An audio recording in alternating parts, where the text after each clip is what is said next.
Subscribe કરો એ High News India ચેનલને, પછી યુટ્યુબ એપ પર બેલ આઇકોનનું બટન દબાવો અને નિહાળો એ હાઈ ન્યૂઝ ઇન્ડિયા ચેનલ.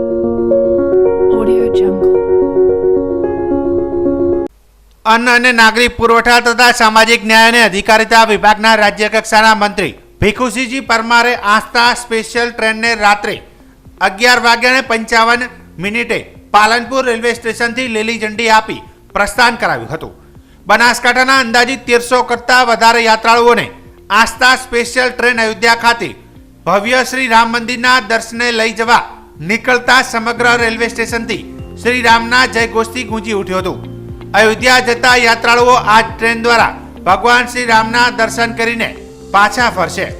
આ સ્પેશિયલ ટ્રેનમાં યાત્રાળુઓને આઈડી કાર્ડ, ટિકિટ, મુસાફર કીટ, જમવાનો, નાસ્તો, પાણી, સ્વાસ્થ્ય સુરક્ષા તથા દરેક કોચમાં એક કોચ ઇન્ચાર્જ જેવી વિશેષ સુવિધાઓ ઉપલબ્ધ કરવામાં આવશે.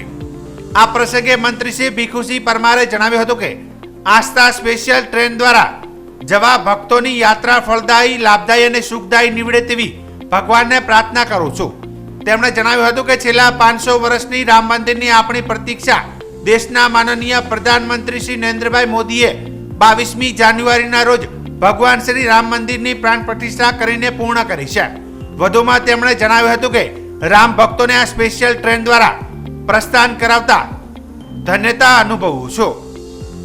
આ પ્રસંગે પ્રદેશ ઉપાધ્યક્ષ નંદાજી ઠાકોર, પૂર્વ ધારાસભ્ય શ્રીમતી રેખાબેન ખાણેસા, આસ્થા સ્પેશિયલ ટ્રેનના ઉત્તર ઝોનના ઇન્ચાર્જ ભરતભાઈ આર્ય સહિત પદાધિકારીઓ, રેલવેના ઉચ્ચ અધિકારીઓ, પાલનપુર નગરપાલિકાના પ્રમુખ જીવનભાઈ સોલંકી તથા મોટી સંખ્યામાં રામ ભક્તો ઉપસ્થિત રહ્યા હતા. અને ઘણા સમયથી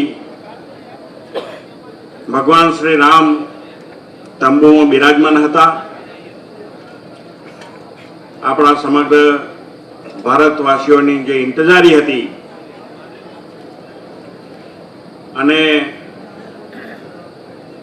મોદી સાહેબ 2014ની અંદર જ્યારે વડાપ્રધાન બન્યા ત્યારે એમને કીધું હતું કે રામનું મંદિર આપણે બનાવીશું.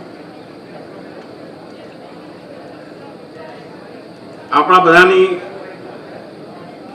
જે ઉત્કંઠતા હતી એનો અંત આવ્યો અને 22મી જાન્યુઆરીના રોજ આપણા વડાપ્રધાનશ્રીના હસ્તે અયોધ્યાની અંદર ભગવાન રામ મંદિરની અંદર બિરાજા પ્રાણ પ્રતિષ્ઠા થઈ. મિત્રો, કાર સેવામાં કાંકરેજ તાલુકાના રૂની ગામના ચંદ્રકાંત બારોટનો જન્મદિવસની ઉજવણી બ્લડ કેમ્પ યોજીને અનોખી રીતે કરવામાં આવી હતી. જેમાં વાત કરીએ તો રાષ્ટ્રીય અધ્યક્ષ રવિ ચાણક્ય, ભાનુભાઈ મેર, પ્રદેશ પ્રમુખ મિશન ન્યૂ ઇન્ડિયા, બનાસકાંઠા જિલ્લા ભાજપ પ્રમુખ કીર્તિસિંહ વાઘેલા અને થરા નગરપાલિકાના પ્રમુખ પૃથ્વીરાજસિંહ વાઘેલા, થરા માર્કેટયાર્ડના ચેરમેન આનંદાભાઈ પટેલ, કાંકરેજ તાલુકા ભાજપ પ્રમુખ ઈશ્વરભાઈ પટેલ, નીતિનભાઈ સોની, પ્રમુખ હિન્દુ યુવા સંગઠન ડીસા, કાંકરેજ તાલુકા સદારામ બ્લડ સેવા સમિતિ, થરા આર્ટ્સ એન્ડ કોમર્સ કોલેજના વિદ્યાર્થીઓ, માનવ સેવા ચેરિટેબલ ટ્રસ્ટ ભાભર, જલારામ મંદિર સેવા ટ્રસ્ટ સહિત મોટી સંખ્યામાં યુવાનો સહિત મહિલાઓ ખાસ કરીને ઉપસ્થિત રહ્યા હતા અને બ્લડ કેમ્પનો લાભ લઈને એક માનવતાનું અને કોમી એકતાનું ઉદાહરણ પૂરું પાડ્યું હતું. જેમાં હિન્દુ અને મુસ્લિમ સમાજમાં એકતાનો સંદેશો પાઠવ્યો હતો. જેમાં સોના ચેરિટેબલ ટ્રસ્ટના પ્રમુખ સઈદ મેમણ તથા રફીક મેમણ અને ચંદ્રકાંત બારોટની દોસ્તીના લોકોએ ખૂબ જ સુંદર રીતે વખાણ કર્યા હતા. જો કે જન્મદિવસની ઉજવણી કેક કાપીને કરાય છે, ત્યારે હવે ચંદ્રકાંત બારોટ પોતે એક સેવાભાવી અને મિશન ન્યૂ ઇન્ડિયાના પ્રમુખ તરીકે સેવા આપે છે. ત્યારે હિન્દુ મુસ્લિમની એકતાનું પ્રતીક એવા થરા ખાતે આવેલ કુમકુમ પાર્ટી પ્લોટમાં સોના ચેરિટેબલ ટ્રસ્ટના સહયોગથી બ્લડ કેમ્પ યોજીને જન્મદિવસની અનોખી રીતે ઉજવણી કરવામાં આવી હતી. 70 કરતાં પણ વધારે બ્લડની બોટલો એકત્રિત કરીને થેરેસેમિયાગ્રસ્ત બાળકો માટે બ્લડ કેમ્પ યોજીને માનવતાનું ઉત્તમ ઉદાહરણ પૂરું પાડ્યું હતું અને એક નવી રાહ ચીંધી છે. સોના ચેરિટેબલ ટ્રસ્ટના પ્રમુખ આ રક્તદાન કેમ્પનું જે આયોજન કરવામાં આવ્યું છે એ થેલેસેમિયા બાળકો માટે કરવામાં આવ્યું છે અને અવારનવાર અમે આવા પ્રોગ્રામો કરતા રહીએ છીએ. ઉત્તર ગુજરાતની અંદર કોઈને પણ બ્લડની જરૂરત થાય તો અમારો સંપર્ક કરી શકે છે. મારો નંબર છે 94 276 48 086. અમારી ઓફિસ છે 84 વિસ્તારની અંદર પટેલ સાહેબ દવાખાનાની પાછળની ગલીમાં. તે અમારી ઓફિસ છે. ગુજરાત ઓનલાઈન કરી તે અમારો સંપર્ક કરી શકે. ચંદ્રકાંત વિસાજી બારોટ ગામ રૂની. આજે મારો 40મો જન્મદિવસ છે અને જન્મદિવસ નિમિત્તે બ્લડ કેમ્પનું આયોજન કર્યું છે થેલેસેમિયાના બાળકો માટે. જે મારા મિત્ર છે સોના ચેરિટેબલ ટ્રસ્ટના પ્રમુખ સૈયદભાઈ, એમને મને સહકાર આપ્યો. મને કહ્યું કે આપણે બ્લડ કેમ્પનું આયોજન કરીએ. અમે કીર્તિસિંહ બાપુને મળ્યા, એમને વાત કરી થેલેસેમિયાના બાળકો માટે કે તમે એમ કે એમને બ્લડની અવારનવાર જરૂર હોય છે. તો રસ્તામાં મારે વાત થઈ કે આપણે કેમ્પ કરીએ, ક્યારે કરીએ કે કંઈક સારો તહેવાર હોય. પછી મેં એમને કહ્યું કે મારા જન્મદિવસ નિમિત્તે આપણે બ્લડ કેમ્પનું આયોજન કરીએ અને અમે સરસ આયોજન કર્યું અને બધા વડીલો, આગેવાનો, તમામ હોદ્દેદારો, પછી તમામ અધિકારીઓ બધા આવ્યા અને કોલેજના યુવાનો અને મારા યુવા મિત્રોએ આવી અને બ્લડ દાન કર્યું છે. એ બદલ હું એમનો આભારી છું.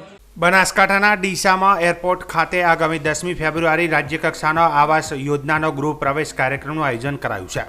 વડાપ્રધાન નરેન્દ્રભાઈ મોદીની ઉપસ્થિતિ અને મુખ્યમંત્રી ભૂપેન્દ્ર પટેલની ઉપસ્થિતિમાં આ કાર્યક્રમ છે, જેને લઈને વહીવટી તંત્ર દ્વારા શાળામાં તૈયારીઓ કરવામાં આવી રહી છે.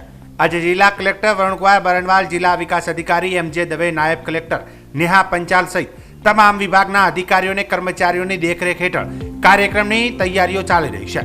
જિલ્લાના 14 તાલુકાઓમાંથી અંદાજિત 50,000થી પણ વધુ લોકો આવવાનો અંદાજ છે. ત્યારે આવનાર લોકોને કોઈ જ મુશ્કેલી ન પડે અને કાર્યક્રમ સફળ થાય તે માટે વહીવટી તંત્ર કામે લાગી ગયું છે.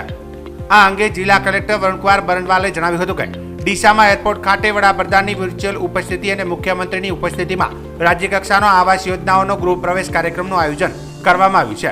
જ્યારથી આવાસ યોજનાઓ શરૂ થઈ છે ત્યારથી બનાસકાંઠા જિલ્લામાં 55 થી 60,000 જેટલા આવાસ યોજનાઓ બન્યા છે અને 10 તારીખે સમગ્ર રાજ્યમાં 1.25 લાખ જેટલા નવા આવાસોનો ગૃહ પ્રવેશ કાર્યક્રમ છે. રાજ્ય કક્ષાનો કાર્યક્રમ ડીસા ખાતે છે. સાથે બાકી જિલ્લાઓમાં પણ દરેક એસેમ્બલી કોન્સ્ટિટ્યુન્સી લેવલે આયોજન કરેલ છે અને ડીસા ખાતે યોજાનાર રાજ્ય કક્ષાના કાર્યક્રમમાં અંદાજિત 50,000 લોકો જિલ્લાના અલગ અલગ તાલુકામાંથી આવનારો અંદાજ છે. આ તમામ લોકો માટે જમવાની વ્યવસ્થા પણ એરફિલ્ડ ગ્રાઉન્ડ પર રાખવામાં આવી છે. આવનાર 10મી ફેબ્રુઆરીએ ડીસા ખાતે માનનીય મુખ્યમંત્રી શ્રીની આગેવાનીમાં અને માનનીય પ્રધાનમંત્રી શ્રીની વર્ચ્યુઅલ ઉપસ્થિતિમાં રાજ્યની અંદર જેટલા પણ ભારત સરકાર અને રાજ્ય સરકારની આવાસ યોજનાઓ છે એ તમામ આવાસ યોજનાઓમાં લગભગ 1.25 લાખ જેટલા ગૃહ પ્રવેશનું કાર્યક્રમ રાખેલું છે અને ડીસા ખાતે આ કાર્યક્રમ પૂર્ણ કરવામાં આવશે. બનાસકાંઠા જિલ્લાના પાલનપુર એરોમા સર્કલ ખાતે બાઇક અને ટ્રક વચ્ચે અકસ્માત સર્જાયો હતો, જેમાં બાઇક સવારનું મોત નીપજ્યું છે. ડીસાના બુરાલ ગામના મુકેશસિંહ, જે પાલનપુર ખાતે એમા કંપનીમાં દવાઓનો સેલિંગની નોકરી કરે છે. આજે મુકેશસિંહ પોતાની બાઇક લઈ પાલનપુર એરોમા સર્કલ જોડેથી પસાર થઈ રહ્યા હતા. તે સમય દરમિયાન ટ્રક ચાલક પૂર ઝડપે હંકારી મુકેશસિંહની બાઇકને ટક્કર મારતા બાઇક સવાર ટક્કરના કારણે ગંભીર રીતે ઇજાગ્રસ્ત થયો હતો. જેથી સ્થાનિક લોકો ઇજાગ્રસ્ત યુવકને સારવાર માટે પાલનપુરની હોસ્પિટલમાં ખસેડવામાં આવ્યો હતો. હોસ્પિટલમાં ડોક્ટરે યુવક મુકેશસિંહને મૃત જાહેર કર્યો હતો. બનાવના પગલે પશ્ચિમ પોલીસ ઘટના સ્થળ પર દોડી પહોંચી ટ્રક ચાલકના વિરુદ્ધમાં ગુનો નોંધી આગળની તપાસ હાથ ધરી હતી.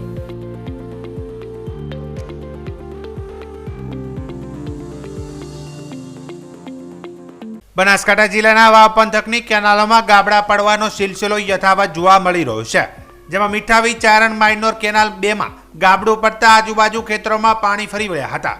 વહેલી સવારે કેનાલમાં ભંગાણ પડતા ખેડૂતોના ખેતરમાં વાવણી કરેલ પાકોમાં પાણી ફરી વળતા ખેડૂતને મોટું નુકસાન પહોંચ્યું હતું. સરહદી વિસ્તારમાં ફરી એકવાર કેનાલમાં ગાબડું પડતા ખેડૂતોના ખેતરમાં પાણી ફરી વળ્યા હતા, જેમાં વાવ તાલુકાના મીઠાવી ચારણ ગામની સીમમાંથી પસાર થતી માઇનોર કેનાલ 2 ગાબડું પડતા કેનાલ નજીક પાણી ફરી વળતા ગોહિલબાબાભાઈ વાઘાભાઈના ખેતરમાં જીરુમાં મોટા પાયે નુકસાન પહોંચતા ખેડૂતોમાં રોષ જોવા મળ્યો છે.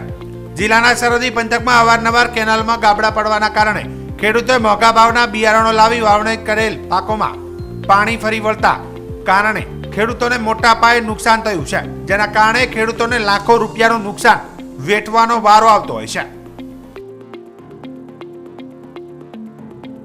બનાસકાંઠાના સરહદી તાલુકા જેવા કે થરાદ વાવ સોઈગામ તાલુકાઓમાં ભેંસો ગાયોમાં ખરવા નામના રોગથી હાહાકાર મચી ગયો છે, જેમાં ગણતરીમાં વધારે પશુઓ મોતને ભેટ્યા હોવાનું લોકોમાં ચર્ચાઈ રહ્યું છે।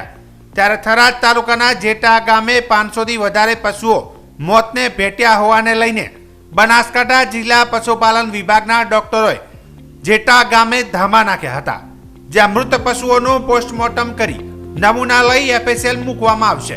ત્યારે હાલ તો જેટા ગામના લોકોએ આ રોગને ઝડપથી કાબૂમાં લેવા અપીલ કરવામાં આવી હતી। પાલનપુર પશુ નિયામકની ટીમે ખેડૂતોને જણાવ્યું હતું કે ખરવા નામના રોગથી અસર વર્તાય ત્યારે તાત્કાલિક પશુ ડોક્ટરનો સંપર્ક કરી સારવાર કરવા અનુરોધ કર્યો હતો। અને અમારા ગામમાં 400 આસપાસના પશુ મૃત્યુ થઈ ગયો છે, અને અમે અમારા પશુ સારવારના કેન્દ્રમાં જાણ કરી અને એ અત્યારે અમારા ગામની અંદર એમની તપાસ ચાલુ છે અને એમના સેમ્પલ લઈ જાય એમને લેબોરેટરી તરફ મૂકશે અને પછી એની જે તે સારવાર થાય એ અમારા પશુ ડૉક્ટરોને વિનંતી છે કે અમારા ગામમાં જેમ બને એમ તાત્કાલિક ધોરણે અમારા પશુ સાજા થાય એવી અમારી નમ્ર વિનંતી છે। મદદનીશ પશુપાલન નિયામક પશુ રોગ સંશોધન એકમ પાલનપુર અહીં જેટા મુકામે પશુ ચિકિત્સા અધિકારી રાહ દ્વારા અમને સમાચાર મળતા પશુઓના મૃત્યુ થાય છે એવા મળતા અમે આજે અહીં રૂબરૂ મુલાકાત લીધી। તેમાં 2 પશુઓના અમે PM કરેલ છે, જેમાં પ્રાથમિક દૃષ્ટિએ પહેલાં અઠવાડિયા પહેલાં એમને ખરવા અને હાલમાં હૃદય અને ફેફસાની અસરના લીધે મૃત્યુ દેખાય છે। તેમના બધા અંગોના સેમ્પલ અમે લઈ અને વધુ તપાસ અર્થે FMD ટાઈપિંગ સ્કીમ અમદાવાદ અને દાંતીવાડા યુનિવર્સિટી ખાતે મોકલવાના છીએ। સાહેબ, આ પશુ બચાવવા માટે બીજા કોઈ પ્રયત્નો કરી શકાય કે જેને કારણે પશુ મરતું બચી શકે, તમારા અનુમાન? હાલમાં તો એમને જ્યારે તકલીફ લાગે, તાવ આવે ત્યારે તાત્કાલિક તમારે પશુ ચિકિત્સા અધિકારીને બોલાવી અને એને 3 દિવસ એને દવા અપાવવી જોઈએ, એને ચાંદાની સારવાર કરાવવી જોઈએ અને જ્યારે રસીકરણ આવે ત્યારે બધા પશુપાલકોએ ખાસ એમને રસી કરાવી મોકલવી જોઈએ। બનાસકાંઠા જિલ્લાના વાવ તાલુકાના બોર્ડર પર આવેલા ગામડાઓને જોડતો સોઈગામ માવસરી કસ્ટમ રોડ પર કુંડાળિયા 4 રસ્તાથી આગળ બરડવી ગામ નજીક રોડ વચ્ચે મોટો ભૂવો પડતા વાહન ચાલકો ભય સાથે પસાર થઈ રહ્યા છે। ST બસ આ ખાડા નજીકથી પસાર થતા બસમાંથી 2 વ્યક્તિ નીચે ઉતરી બસ પસાર કરાવવા મજબૂર બન્યા હોવાનો વિડીયો સોશિયલ મીડિયામાં વાયરલ થતા જવાબદાર તંત્રની ઘોર બેદરકારી બહાર આવી હતી। રાત્રિ દરમિયાન કોઈ વાહન ચાલકને આ ભૂવા ભોગ લે તે પહેલા તંત્ર સત્વરે ભૂવાનું પુરાણ કરાવે તેવી વાહન ચાલકોની માંગ ઉઠવા પામી છે।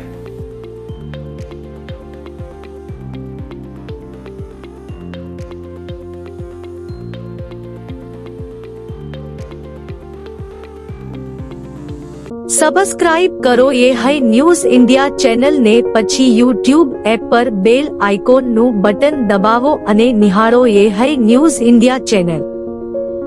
Audio Jungle।